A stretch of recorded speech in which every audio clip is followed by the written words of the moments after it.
Sasalang na ang kaso laban kay Pastor Apollo Kibuloy at sa kanyang mga kasama.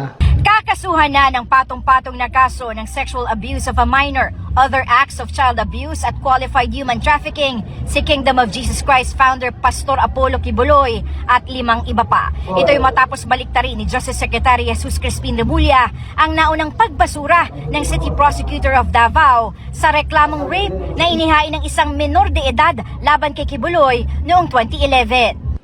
Pinag-aralan namin ng gusto at ang lumalabas talaga rito ay meron talagang kailangang panagutan si Pastor Apollo Kibuloy at ang kanyang mga kasama. Ang affidavit mismo ng biktima ang tumatayo doon sa lahat naman naging tanong sa kanya.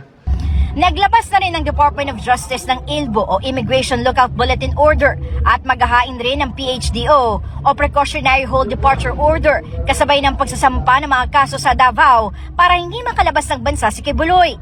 Hihilingin rin ng DOJ sa Korte Suprema na ilipat dito sa Maynila ang pagdinig sa mga kaso at magtatalaga ng Special Panel of Prosecutors para sa pag-usig nito. May problema sa Davao. Mahirap pong magdemanda sa isang lugar na kung saan malakas ang kapangyarihan ng mga taong binabangga at mababangga at tatamaan.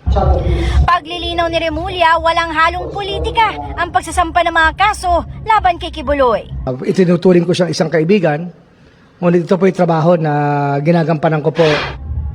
Bago ang muling pagbubukas ng kaso ay inungkat ng Senate Committee on Women and Children ang mga alegasyon laban sa pastor.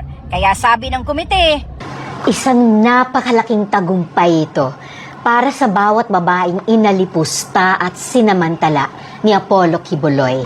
This is a welcome first step towards heeding the victim survivors' cry for justice, peace, and healing.